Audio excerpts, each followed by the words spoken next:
সঙ্গীত জগতে শ্রী বাবুল সুপ্রিয় সামগ্রিক অবদানের জন্য পশ্চিমবঙ্গ সরকারের পক্ষ থেকে ওনাকে বঙ্গবিভূষণ সম্মাননা অর্পণ করতে পেরে আমরা গর্বিত। শ্রীমতী ইমন চক্রবর্তীর সামগ্রিক অবদানের স্বীকৃতিস্বরূপ পশ্চিমবঙ্গ সরকারের পক্ষ থেকে তাকে বঙ্গবিভূষণ সম্মাননা প্রদান করতে পেরে আমরা সকলেই আনন্দিত।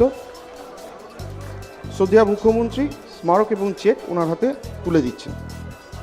রূপঙ্কর বাগচি বাংলা সঙ্গীত জগতে সামগ্রিক অবদানের স্বীকৃতিস্বরূপ পশ্চিমবঙ্গ সরকারের পক্ষ থেকে শ্রী রূপঙ্কর বাগচিকে বঙ্গভূষণ সম্মাননা অর্পণ করতে পেরে আমরা গর্বিত। শ্রীমতী অদিতি মুন্সিকে বঙ্গভূষণ সম্মাননা প্রদান করতে পেরে আমরা গর্বিত।